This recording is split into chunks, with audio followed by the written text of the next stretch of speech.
and a great buddy amongst on this platform today. It's my great privilege to welcome Malathi Rao. Malathi is based in in Bangalore, sorry. Malathi is based in Bangalore, and I've known her for almost about 8 to 10 years, and we've had a great association. And here she is. She's going to talk about herself and her caregiving experience. Over to you, Malathi. Our audience,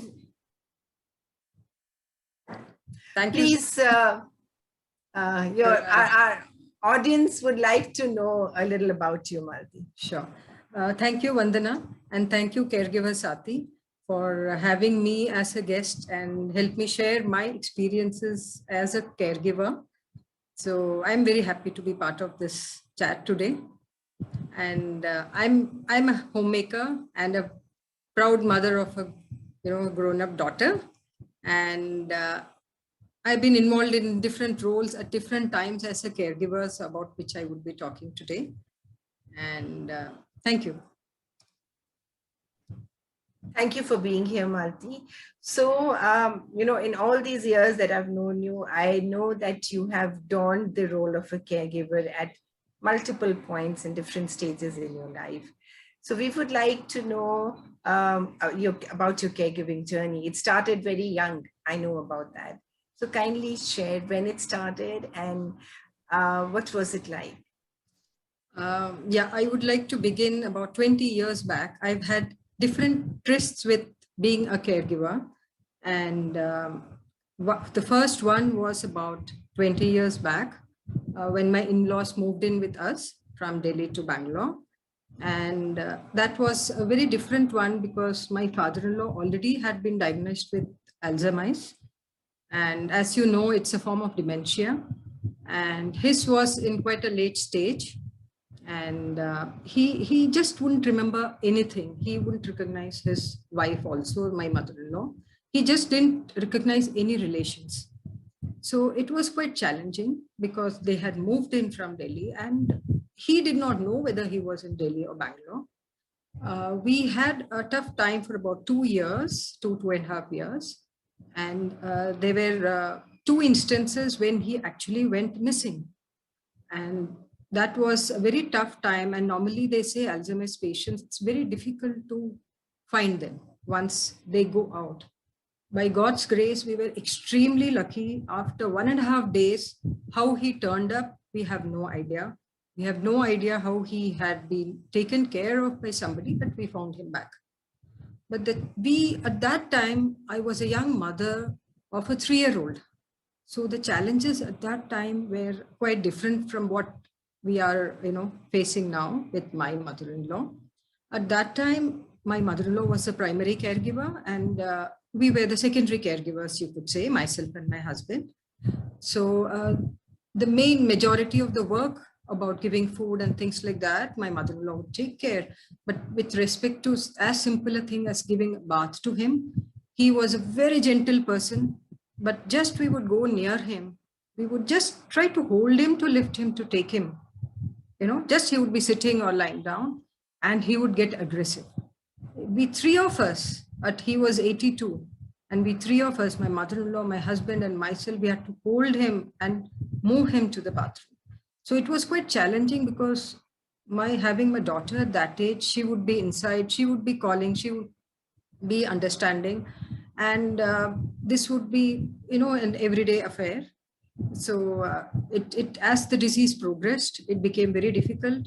And once he started, that trip of going out happened and we, found him missing. So we had to be extra careful.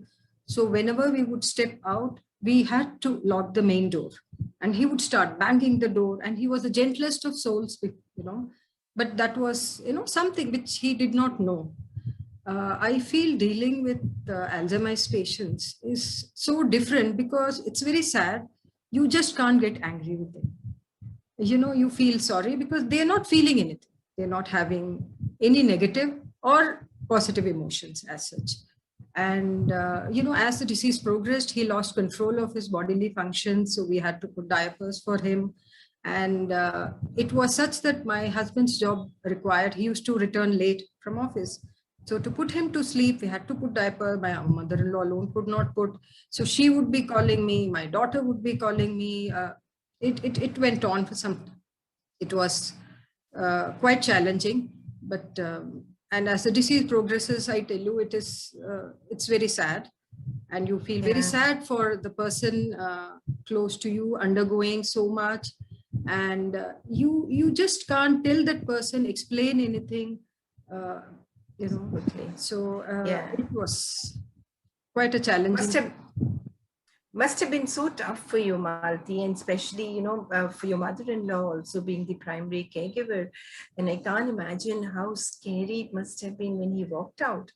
I mean, having your loved one just walk out and not knowing, my God, it must have been so tough on you. And those 3 days when he went missing, about 2 days, I would say, he had gone missing in the morning. And we have realized it, you would not believe, in a span of 10 minutes, because he would always be, you know, under our watch, you know. And we realized in a short span, when my mother-in-law came out to have tea, the door was open and he had walked out. We were on the 8th floor, and he has never taken a lift before.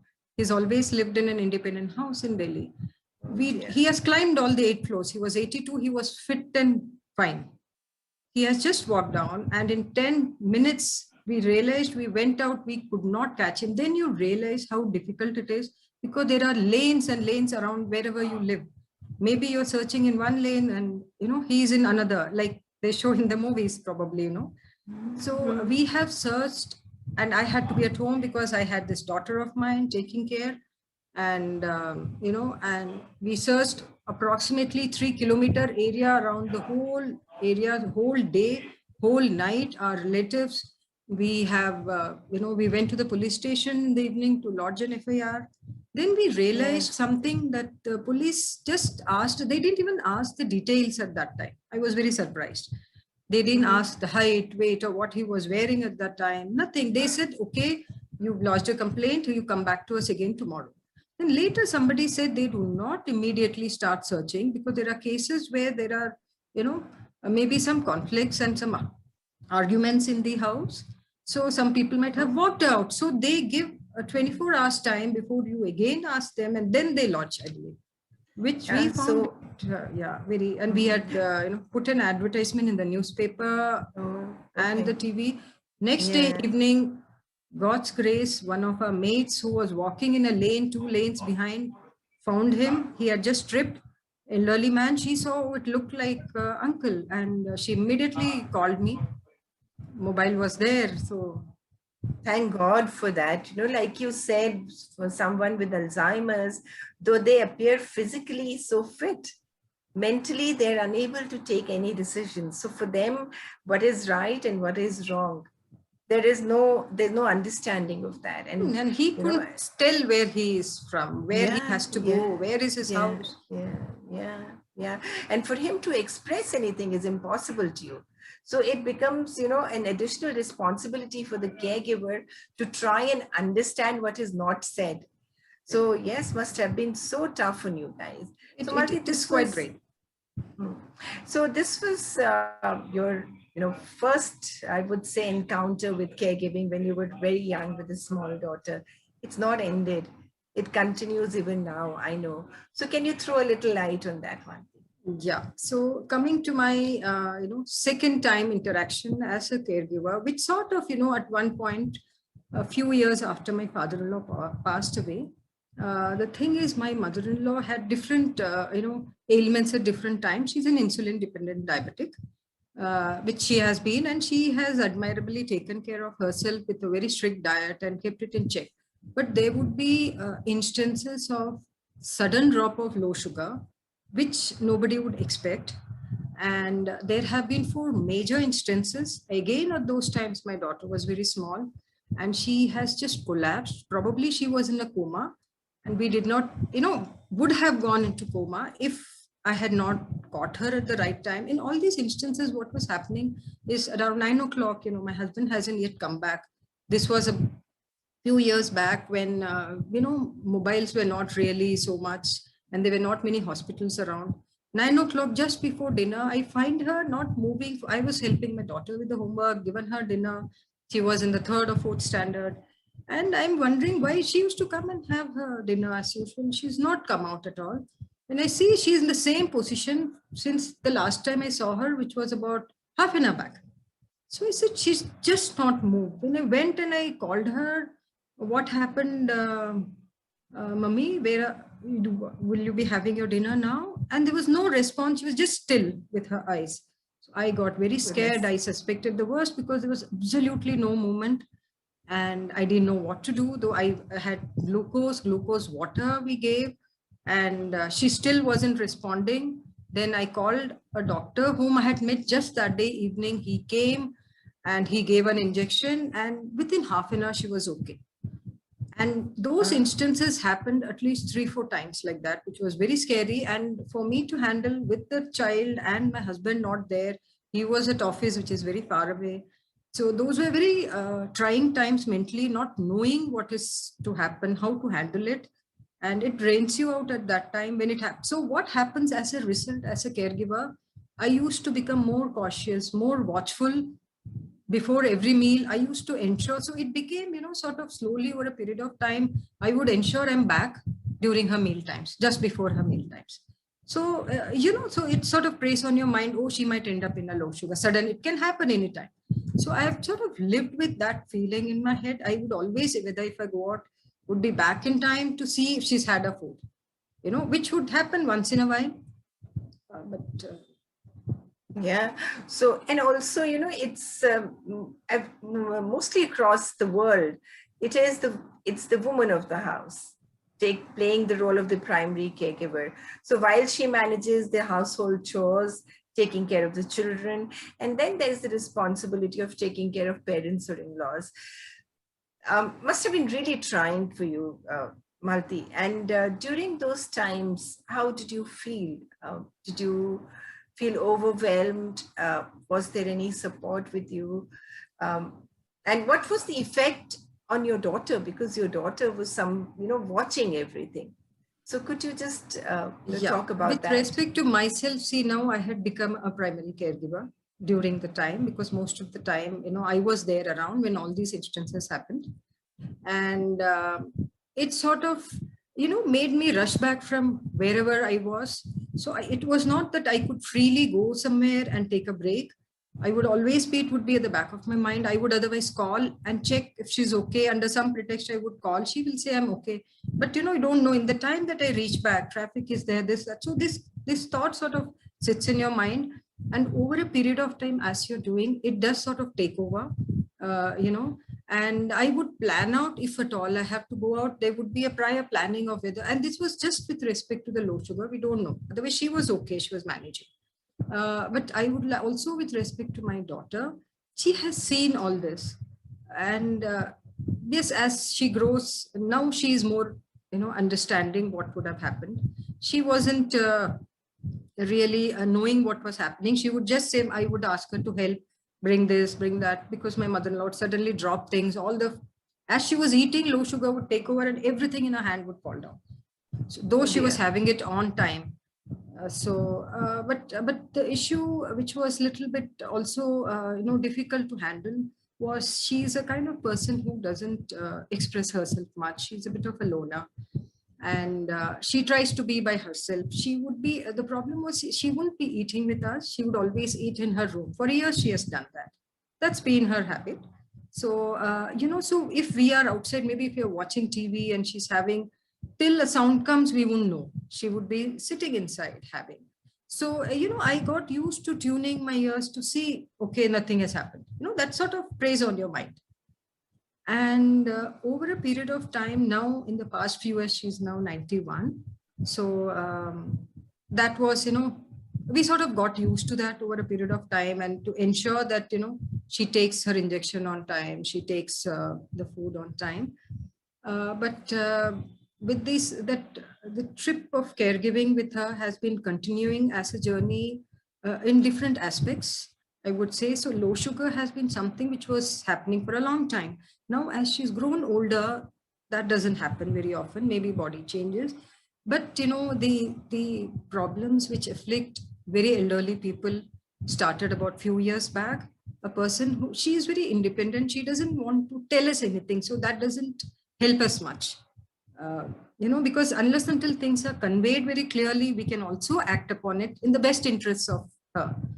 So what has been happening now, which is more trying for all of us and very challenging, is few years back, I'm reminded of the movie Piku. Actually, she's been facing constipation issues, and which has been quite troublesome for her. And it has happened. I mean, like, I'm saying it like for 7-8 days she wouldn't have passed the first time. She hasn't told us, and suddenly on the seventh day she would say, "I've not passed." She has waited so long before she told us. But she's been having her food on time, so we wouldn't come to know. So then we said, no, you cannot be quiet about this. The moment it's 2 or 3 days, you cannot wait longer than that. It has to be expelled. You must let us know. And then consulting with doctors and everything, she started with what is a Skyme churna, and some medication if the days prolong. Now, this became quite as you would have seen in the movie, how troubled he gets, it sort of is occupying his mind throughout. It was the same with her, because the day she would take the medicine, sometimes, not always, it would be uncontrollably, it would come out. And the first time it happened, she got quite troubled because the room was a mess. And we had gone out, we came back, and we smelled something, we went, and it was quite a big mess. But she wasn't willing to let us know. So what she had tried was, this is just few years back, she was 85 plus already, and becoming more frail also. She somehow didn't, because she's not somebody who communicates much. She likes to be on her own in her room. She didn't want us to know about what had happened. So she has herself tried to take out her clothes from inside, pour water and clean out the rooms. Oh, God. And what had happened is, see, that's quite an age for her to be doing all that. She fell. She had hurt herself. She was lying down when she came in the bathroom, half prone. It was very scary. And we got panicky because she had hit herself and there was blood on. And it was, just had to see that day. It was quite scary. And we had to rush her to the hospital. But it turned out, see, luckily with it's God's grace that her body system is very strong. And even though she'd fallen and blood had come, doctor checked, there was nothing much. It was just minor hit. And but then we explained to her that you are supposed to let us know. You do not worry about what has happened. It is common. It happens for elderly people. Absolutely. You must let us know so that you don't please get down to doing all this work. We'll get that done. But you are supposed to. But the problem is, since, and by nature, she really doesn't talk to us much. She's happy on her own, in her own room. And so it becomes more difficult, because next time, though she would say, nahi bataungi main aage, but next again, a month later, something similar would happen. And she would again be trying to clean and she would have fallen. Oh dear. And you know what, Malathi, actually my heart goes out to her also, because for a person, something like this is their dignity being compromised.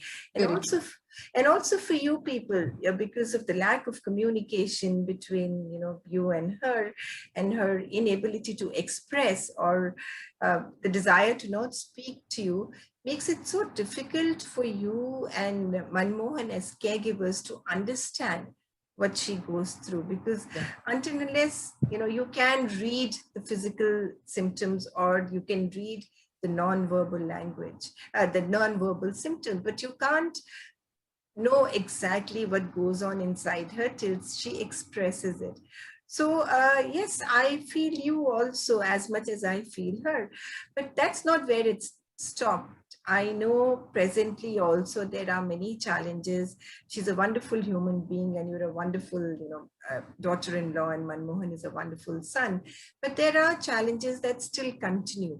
So can you Talk us through those also. Yeah, Malati. so that problem was continuing, and what had happened over a period of last 1 year, there were many instances of her falling down, and we realized that her mobility and her balance was going. So initially we got her a stick, and in spite of the stick, she would forget. She started falling. Then we got her the walker, and we said, with the walker, you move around. So of late, what has happened is, and the moment this instance of constipation and her not being in control happened, it was suggested by the doctors also that let her use the diapers so that it doesn't trouble her too much. So we started her on diapers, though she's able to go, So she would herself try to go and using, so that has been continuing. But what has happened is over the period of last 2 years before COVID, her mobility has decreased quite a lot. Even with the walker now, the problem is even with holding the walker when she stands up, she sort of totters and she has been, falling in spite of that. So it further sort of, our movements are really restricted quite a lot. I'm there at home most of the time. And now anyway, COVID, everybody is there at home. Yeah. So, but the thing is now we do take her whenever she has to go to the washroom. She's otherwise very sharp. Her memory is very good, but she cannot do anything much. So, yeah, and that's also, she's aging, so the body Yes. is deteriorating. It's the way of life. She's trained. Yeah. And I also know that you've restricted yourself in many ways because of the lockdown. Anyways, you're home. But I know that there are so many times that you haven't been able to go out, meet with friends because she's there and you don't want to leave her alone. So it is tough as a caregiver.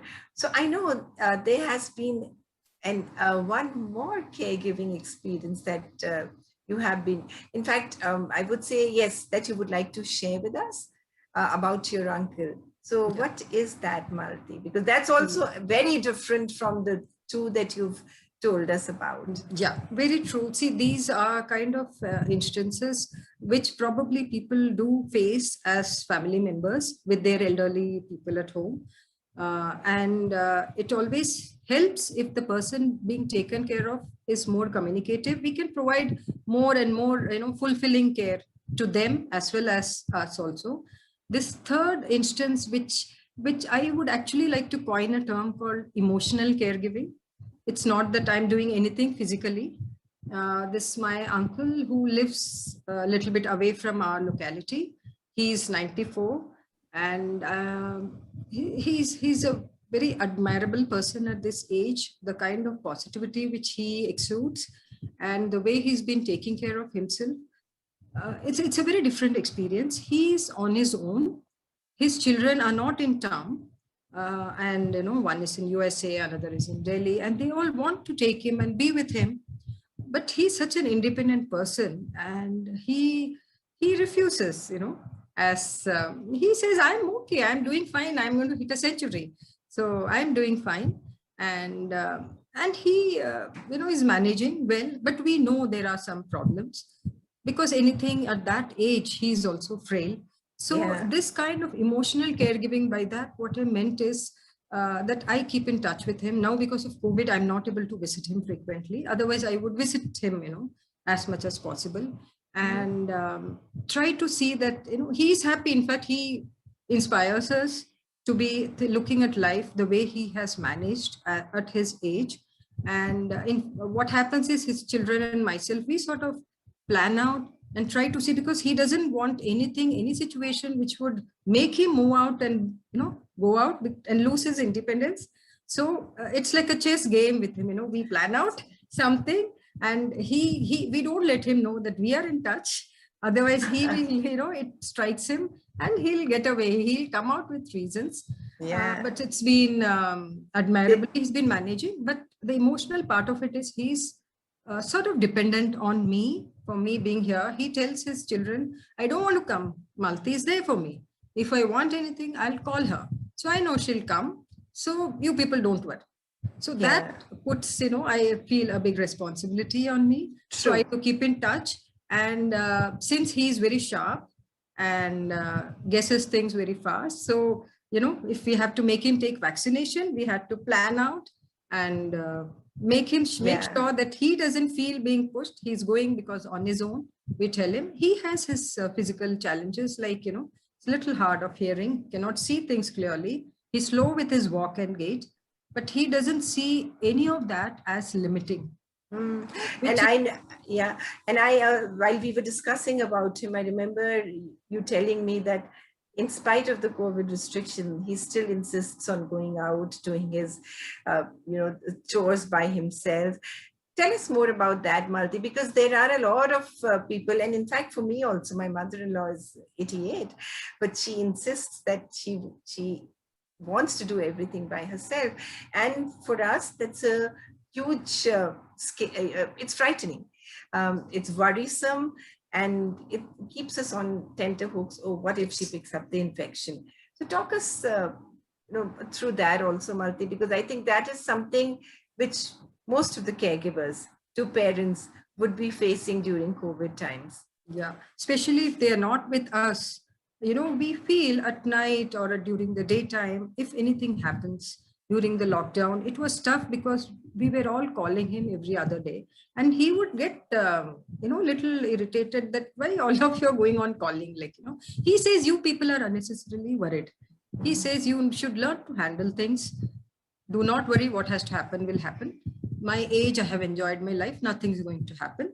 He has a very, very positive outlook on the way. And I think we need to pick up those kind of cues for ourselves. Also, it's a learning experience. And also, he has been going out. He says, I'm careful. And I have seen, he gets back, I've seen the Bengal famine. I've seen that time. And things will become okay. See, even now, people of our age are worried, panicky. But a person like him, he says, these things have happened before, it will become okay. So he's clear. It is not, troubling him to an extent. He says, be practical, follow the guidelines, leave it, which is true. But he's practically following it. Yeah. And so, through you, we can actually share this with the other caregivers also.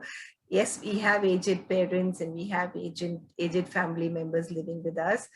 We need to give them space too, because all the time telling them that you do this, you do that, it suffocates them and it gets too overwhelming for us also.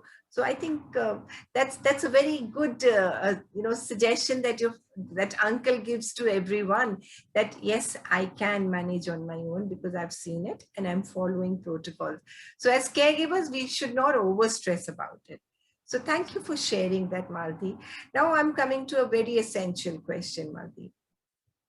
Being a caregiver for so long, I'm sure there are times where you felt overwhelmed, you felt overburdened, and I'm sure there are times when you've said, oof, I can't do it anymore.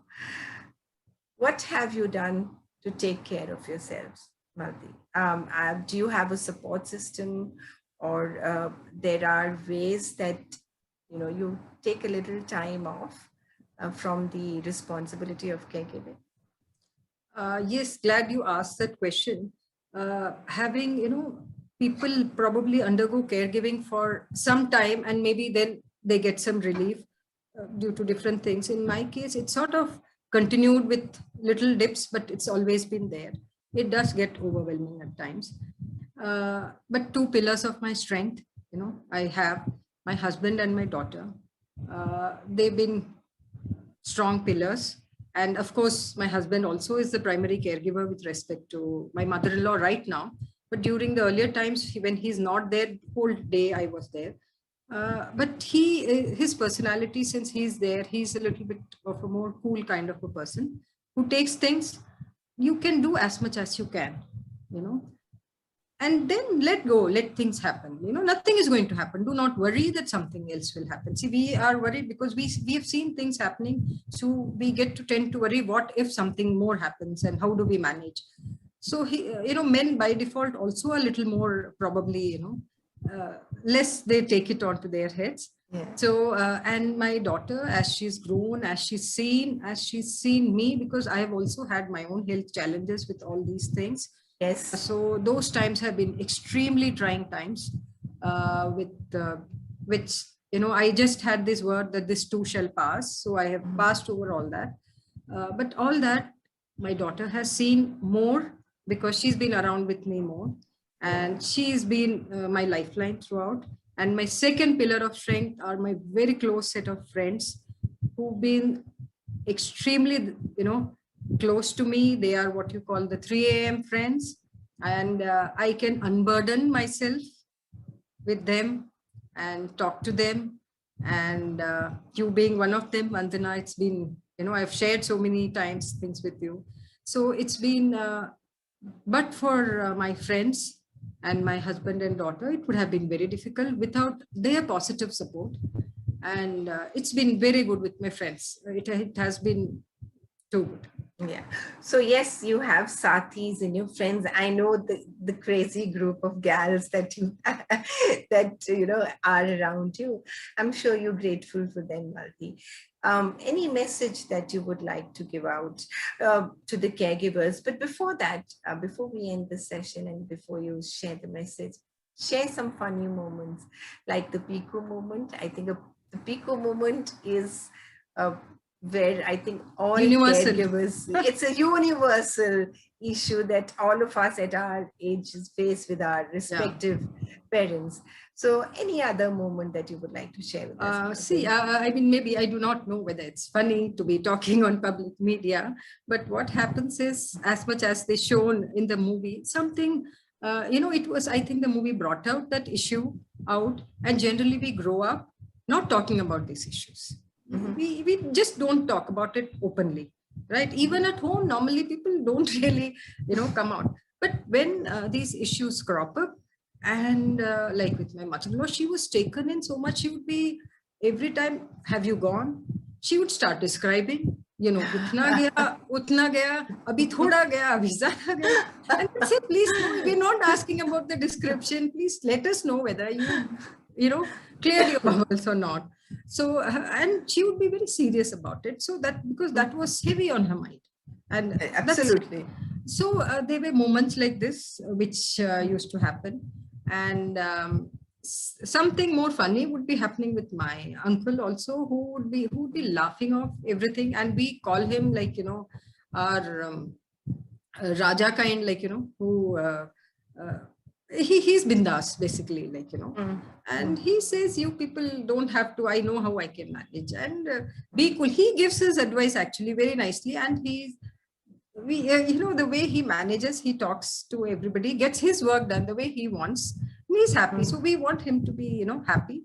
Don't want to push him, because not many people live to that age and are positive, and he's lucky to be in reasonably good health, and doesn't complain about the problems which he has. And as you asked me about one more point, which I wanted to tell about de-stressing, I have my friends and my family. I do yoga. I think people should do yoga at some time, including of pranayama. It's a big de-stressor. And I do regular walks, be in the nature. I feel that really helps. And for me personally, just watching the sunrise, about it, just watching the sunrise and the sunset just uplifts the mood, saying this is a new day. It's a new day. Start the new day. The sun has set the previous day. Start it off in the best possible way. And that keeps us going. And I think it's a simple thing which happens every day, but I think that teaches us a big lesson. And that definitely helps me. Those small moments help me de-stress a lot. And I do a little bit of gardening. So, and my chats with my friends are big de-stressors. Yes, I know. So yes. My message, which, So I was going to say about your uncle that he's actually he lives life king size. Yes. And message to the caregivers, Malati. Yeah, my, from what I have experienced, my message is, when it gets too overwhelming for you, when you feel it, like, do reach out. Do reach out to some kind of a support system. Either you develop a support system, in fact, I would say, with your friends or your family. Sometimes, family is busy in their own activities. Husbands have to go to office. Even you are probably going to the office. But outside of that, make time for meeting your own friends, your pals, talk to them, and have a close set of people with whom you can confide in, express your things, who do not judge you. You have to develop that relationship over a period of time. That is a big thing. And the major problem I feel is, compared to earlier times when there was a joint family system, work used to be distributed, caregiving was distributed, probably they did not face it. Now we are all in nuclear families. So what happens? Single or two people get taken in by all the load. So please reach out, take up some kind of an activity, take a break, approach an agency or something which can help take care of the person also, if possible. Like, there are agencies like Nightingales. Take a break, and there is nothing wrong. Do not feel guilty. There is only so much as a human you can do for another human. So please do that, and reach out. Do not get so taken in. That main important thing is, as much as you are a caregiver to the person, you have to be doing self-care for yourself also. Very Very well said. Very well said, Malati. Like I say, every time I conduct a session like this, I say self-preservation is very important. So Malati has shared a caregiving journey with us, different challenges at different points in a time with different people. I'm sure people have picked up a lot of good points from our conversation today. And also, Malti has a set of close friends around her. She has a support system. She's developed hobbies. Not everybody has friends and sathis to reach out to. We at Caregiver Sathi will be your sathi. So if anyone listening to this does not have a sathi, please reach out to us. We'll be happy to put an arm around you and walk with you through your caregiving journey. Thank you, Malti, for all that you've shared with us. And thank you for being the wonderful person that you are. On behalf of Caregiver Sathi, our gratitude and namaste. Thank you, Vandana, for helping me share this journey with you. I hope it benefits whoever is watching in some way. Yeah. Thank you. Thank you.